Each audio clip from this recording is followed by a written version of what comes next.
औरंगजेब थे तब तक ये अंग्रेज बड़ा दबके रहते थे ईस्ट इंडिया कंपनी वाले, सिर्फ व्यापार करते थे। अब सेना वेना वाली ज्यादा ये सब इन लोग लड़ाई झगड़ा नहीं, सिर्फ आराम से पैसा कमाओ, पैसा दो, ब्रिटिश को पैसा दो, चल रहा था। जब औरंगजेब की मृत्यु हुई 1707 में, तो ये पूरा मुगल सल्तनत जो था वो छोटे छोटे टुकड़ों में टूट गया और बहुत कमजोर हो गया। यही सबसे डिसिप्लिन, सबसे स्ट्रांग, सबसे कड़ा शासक था, है ना। अंग्रेजों को थप्पड़ मार के नीचे गिरा दिया था। अब वापस से ईस्ट इंडिया कंपनी को फिर से मौका दिखा कि हम वापस चलते हैं, बंगाल पे कब्जा करते हैं। तो इन्होंने क्या किया कि जहां जहां इनकी फैक्ट्री थी, जहां जहां इनके गोदाम थे, उसको इन्होंने किला बनाना शुरू कर दिया। अपनी फैक्ट्री के ऊपर तोप रखना शुरू कर दिया। उस समय तोप रखने की अनुमति सिर्फ किले को होती थी, राजा रखता था।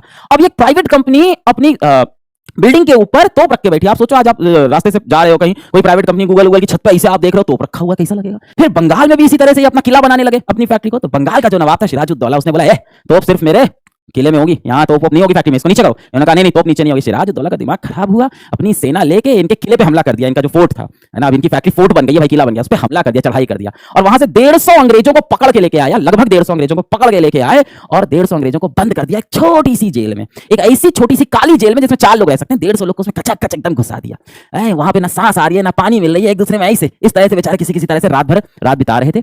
सुबह तक 123 लोग लगभग इसमें से मर गए, क्योंकि उनको सांस तक नहीं मिली, दम घुट गया, जी घुट गया, मर गए। बहुत से इतिहासकार बोलते हैं कि ये पूरी कहानी झूठी है, अंग्रेजों ने बनाई है ताकि वो बदला ले सकते थे भारत, तो उनको एक कहानी चाहिए थी। बहुत से इतिहासकार कहते हैं ये सच्ची कहानी। खैर, ये कहानी मशहूर हुई black hole tragedy, black hole त्रासदी के नाम से। जब ये ईस्ट इंडिया कंपनी ने देखा कि हमारे लोगों को ऐसे दबा के मारा, ऐसे क्रूरता से मारा, इन्होंने कहा अब बताते हैं बंगाल के नवाब को। तो ईस्ट इंडिया कंपनी के governor general sir Robert Clive साहब आए, इन्होंने कहा कि अब हम बंगाल के नवाब के खिलाफ जंग छेड़ते हैं। और ये बड़ी प्रख्यात जंग थी, प्लासी की जंग 1757। प्लासी कहां पे है? बंगाल में, इसीलिए प्लासी की जंग बोलते हैं। क्या प्लासी की जंग ईस्ट इंडिया कंपनी जीत जाती? नहीं, हार जाती। बंगाल का नवाब बहुत शक्तिशाली था, पर हुआ क्या, इंसान हारता है जब उसका बहुत करीबी उसे कोई धोखा देता है। तो क्या हुआ, सिराजुद्दौला जो बंगाल का नवाब था, उसका मिलिट्री जनरल, उसका जो सबसे खास आदमी था मीर जाफर, उसने कर दिया विश्वासघात। देश को बेच आया ईस्ट इंडिया कंपनी के हाथ, सिर्फ इस चीज के लिए कि गद्दी मुझे मिल जाए, है ना। बड़ा ही मतलबी आदमी था। इसने जाके ईस्ट इंडिया कंपनी से मिला, बोलता है साहब हमें बंगाल का नवाब बना देना, हम आपको जंग जिता देंगे। उन्होंने कहा हाँ ठीक है, हम तुमको बना देंगे। और इसकी वजह से सिराजुद्दौला बैटल ऑफ प्लासी हार गए। इसके बाद क्या हुआ, मीर जाफर को अंग्रेजों ने कहा कि अब तुम बंगाल के नवाब हो, अब तुम शासन करो। क्या? अच्छा ठीक है, अब से मैं नवाब। क्या? हाथ नीचे, जो हम लोग कहेंगे वो करोगे। जी sir, yes sir, sorry sir, बस ये बोलोगे। मीर जाफर ने कहा ये कैसा नवाब है, क्या कठपुतली हो तुम हमारे हाथ की, हमारे पास है शक्ति। मीर जाफर को लगा कि भाई ये तो गलत हो गया, पोपट हो गया हमारा, अब हम क्या करें। तो फिर मीर जाफर ने कहा कि यार ऐसे शासन में हम नहीं रहेंगे। अब जाके अंग्रेजों से बोले कि हमें तो आजाद चाहिए। तो उन्होंने कहा हटो, तुम कुर्सी से हटो जरा, तुम ज्यादा बोल रहे हो, तो हम ही बैठाए तुमको। फिर उन्होंने मीर जाफर के दामाद मीर कासिम को उठा के बंगाल की कुर्सी पे बैठा दिया। बोले मीर कासिम से बोले अब तुम प्यार से एकदम yes sir, sorry sir, thank you sir बोलोगे। इसने बोला जी सर, बिल्कुल कोई दिक्कत नहीं। मीर कासिम बैठे। कुछ समय बाद मीर कासिम को भी लगा यार ये अंग्रेजी लोग तो बड़े लालची हैं, दबाते जा रहे हैं, कर बढ़ाते जा रहे हैं, जनता पे जुल्म कर रहे हैं, हम पे जुल्म कर रहे हैं। मीर कासिम ने कहा यार इनको तो हटाना पड़ेगा। पर इसको पता था कि ईस्ट इंडिया कंपनी वाले बहुत शक्तिशाली, रॉबर्ट क्लाइव ने बैटल ऑफ प्लासी में ऐसा हराया था, इसको डर तो था। अब मीर कासिम ने क्या किया, इसने 2 राज्यों के राजाओं से मदद मांगी। एक तो इसने औध के जो नवाब थे, अवध के जो नवाब थे, उससे मदद मांगी। और दूसरा इन्होंने मुगल शासक उस टाइम शाह आलम II दिल्ली के जो राजा थे, उनसे मदद मांगी। 3 राज्यों की सरकारी सेना, बंगाल, अवध और दिल्ली, 3 राज्यों की सरकारी सेना, ये क्या हो गई, हिंदुस्तान की नेशनल आर्मी उस समय सरकारी सेना लड़ने गई एक प्राइवेट कंपनी की सेना से, ईस्ट इंडिया कंपनी की सेना से। और इस जंग का नाम दिया गया बक्सर का युद्ध 1764। ईस्ट इंडिया कंपनी की तरफ से मेजर हेक्टर मुनरो थे, जिन्होंने कहा कि हम मोर्चा संभालेंगे, और एक प्राइवेट कंपनी की प्राइवेट आर्मी ने इंडियन नेशनल आर्मी आप समझ लो उसको हरा दिया।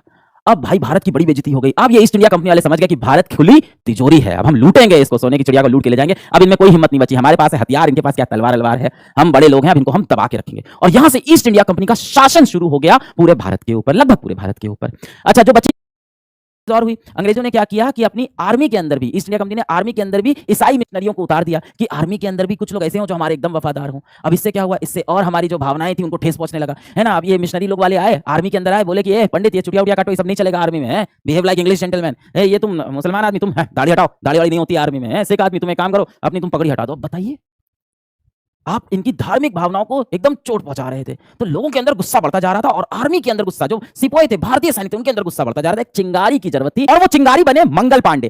कोलकाता से 5 मील दूर एक जगह है दमदम करके, वहां पे एक ऊंची जाति का भारतीय सैनिक मंगल पांडे, जो कि ब्रिटिश ईस्ट इंडिया कंपनी की फौज में काम करते थे, लोटा लेके जा रहे थे, पानी लेके जा रहे थे अपना चूल्हा चौका करने, खाना बनाने। रास्ते में उनको एक खलासी मिला। खलासी वो होते हैं जो उस टाइम बोझा वगैरह ढोते थे, सामान वगैरह ढोते थे, और उस समय इनको नीची जाति का माना जाता था। ये वो समय है जब जात वात बहुत चलती थी। तो खलासी ने आके मंगल पांडे से बोला कि साहब थोड़ा सा पानी पिला दो, प्यास लगी, अपने लोटे से थोड़ा सा पानी दे दो। मंगल पांडे ने कहा अगर मैं अपने लोटे से तेरे को पानी पिलाऊंगा तो मुझे फिर अपना लोटा धोने जाना पड़ेगा, क्योंकि मैं चूल्हा चौका करने जा रहा हूं, तुम नीची जाति के हो, मेरा लोटा जो है वो अशुद्ध हो जाएगा तुम्हारे चक्कर में। तो खलासी बोला कि साहब सारा जात पात धर्म आपको सिर्फ हमारे लिए ही याद आता है, ये अंग्रेजी हुकूमत, ये जो अंग्रेजी फोर्स है, ये भी तो आपका धर्म भ्रष्ट कर रही है। मंगल पांडे सैनिक आदमी और ऊंची जाति के बोले है कैसे अंग्रेजी हुकूमत हमारा धर्म भ्रष्ट कर रही है। बोले ये जो नई कारतूस आई है, इसमें इसके अगल बगल गाय और सुअर की चर्बी लपेटी गई है और ये कारतूस आपको मुंह से छीननी होगी, तब बंदूक में लगा के आप गोली चलाओगे। मंगल पांडे ने कहा तुम झूठ बोल रहे हो, ये सब सच नहीं हो सकता है। मंगल पांडे गए अपने अंग्रेजी आला अफसर के पास, बोले क्या आपने नई कारतूस के अगल बगल क्या आपने गाय की सुअर की चर्बी लपेटी हुई है? तो उन्होंने बोला नहीं नहीं ऐसा कुछ नहीं है। कुछ दिन बाद जब इन्होंने जांच पड़ताल की, पता चला ये सच था कि ये जो नई राइफल थी इनफील्ड P53 राइफल, इसके लिए जो कारतूस आई थी इसके अगल बगल गाय और सुअर की चर्बी लपेटी गई थी और इस कारतूस को इस्तेमाल करने से पहले दांत से इसे छीलना होता था, फिर बंदूक में लगाना था।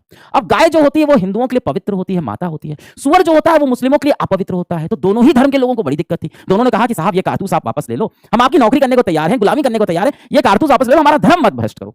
अब अंग्रेज इतने शक्तिशाली थे, उन्होंने इतनी सारी कारतूस बना ली थी, उनको लगा सब बर्बाद हो जाएगी। उनको लगा ये क्या करेंगे, क्या विद्रोह करेंगे। ईस्ट इंडिया कंपनी ने कहा नहीं यार तुमको यही कारतूस इस्तेमाल करनी है। तो बैरकपुर एक जगह है कोलकाता से 15 मील दूर है, यहाँ के सैनिकों ने विद्रोह कर दिया। इन्होंने बोला हम ये कारतूस इस्तेमाल नहीं करेंगे, लो अपनी ये तुम बंदूकें वापस लो, ये बंदूकें हमें नहीं चाहिए अंग्रेजी सरकार, इसको तुम वापस ले लो। अच्छा, तो अंग्रेजों ने इनको दबाने की कोशिश की है ना, इनको ऐसे इनके ऊपर दबाव डाला, इनके ऊपर प्रताड़ित किया, कैसे नहीं इस्तेमाल करोगे। इन सब में एक भारतीय सैनिक की सनक गई, मंगल पांडे बंदूक लेके छावनी से बाहर निकले, छीला उसी कारतूस को, लगाया बंदूक के अंदर, दे फायर कर दिया लेफ्टिनेंट बाग के ऊपर। लेफ्टिनेंट बाग बच गया, थोड़ी सी गोली चूक गई तो ऐसे गिर गए, बोले हम तो बच गए हैं। मंगल पांडे सैनिक आदमी निकाली तलवार, ले जाके लेफ्टिनेंट बाग का गला काट दिया। इसके बाद मेजर जेम्स उधर से दौड़ते हुए आए, वही तलवार लेके गए, मेजर जेम्स का भी गला काट दिया। अब ये जो अंग्रेज थे इन्होंने बोला भारतीय सैनिकों से पकड़ो इसको, ये पागल हो गया, इसको पकड़ो सबको मार देगा। भारतीय सैनिकों ने बोला सही कर रहा है, इसको हम नहीं पकड़ेंगे किसी तरह से। पर अंग्रेज के जो जवान थे उन्होंने इनको पकड़ा। जैसे इनको पकड़ा मंगल पांडे समझ गया कि हमने 2 ब्रिटिश आला अफसर को मारा है, हमें तो फांसी होगी और मैं अंग्रेजों के हाथों नहीं मरूंगा। अपनी बंदूक लगाई सीने के ऊपर, भाई ये होती है वीर गति प्राप्त, वहीं गोली चलाई और अपने सीने पे गोली मार ली। उनके पूरे कपड़े में आग लग गई पर किसी तरह से वो बचा लिए गए। ये देखिए इस तरह से पूरे जख्मी हो गए और अंग्रेजों ने इनको पकड़ लिया और बोला कि इनको तो हम फांसी चढ़ाएंगे। खैर इस बीच क्या हुआ, ईस्ट इंडिया कंपनी को डर लगता था ब्रिटेन की सरकार से। अब ब्रिटेन की सरकार उनसे यह सवाल करने वाली है कि तुम ये भारतीय सैनिक को नहीं संभाल पा रहे हो, ये विद्रोह कर दे रहे हैं तुम्हारे खिलाफ, हैं तुम कैसे सरकार चलाओगे वहां की। तो इन्होंने एक मनगढ़ंत कहानी बनाई। इन्होंने कहा कोई विद्रोह नहीं हुआ है, असल में मंगल पांडे जो थे ये भांग खाते थे और ये भांग खा के नशे में निकले और इन्होंने 2 गोलियां ऐसे ही चला दी और गलती से ऐसे ही मार दिया। नशे में था, कोई विद्रोह नहीं है, ब्रिटेन की सरकार का परेशान नहीं हो, कोई विद्रोह नहीं हुआ है, नशे में एक सैनिक ने 1-2 हत्याएं कर दी है। फिर मंगल पांडे को ब्रिटेन ये ईस्ट इंडिया कंपनी के अफसरों ने जाके बोला कि तुम अपने बयान में बोल दो कि तुमने नशे में 2 लोग को मार दिया, तुम्हारी जान भी बख्श देंगे।